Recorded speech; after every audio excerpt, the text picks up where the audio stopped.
Laten we durven aanwezig te zijn.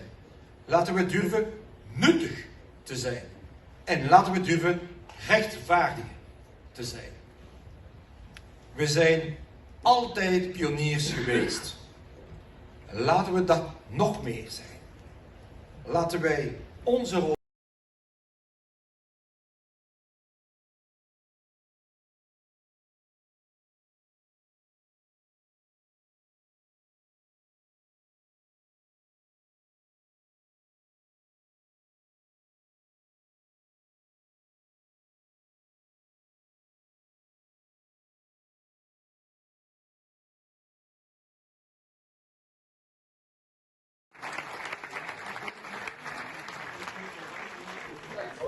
Alors, il y a plusieurs dimensions pour tenter d'améliorer la situation à l'est du Congo.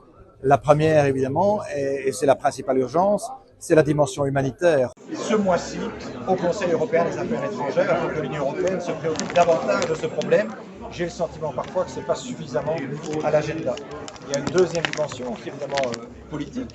Nous saluons les efforts qui ont été faits par le Qatar, bien entendu, et par les États-Unis pour essayer d'arriver à un processus de paix.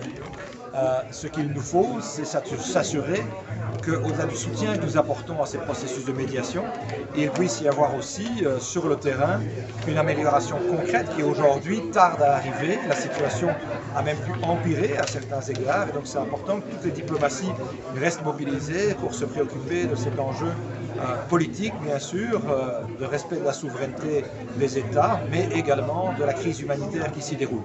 Et puis il faut que chacun, y compris à l'intérieur des frontières du Congo, laisse de l'espace pour un dialogue qui puisse être vertueux entre l'ensemble des forces politiques qui s'inscrivent dans le schéma républicain pour pouvoir aussi, à l'interne, favoriser un dialogue qui va permettre d'être plus fort. Je crois que ça, c'est aussi un élément important et la Belgique, en tout cas, prête son concours pour réellement essayer d'être un adjuvant à la résolution du conflit dans le respect de chacun, des droits de tout le monde, mais aussi du respect du droit international et de l'intégrité territoriale du Congo.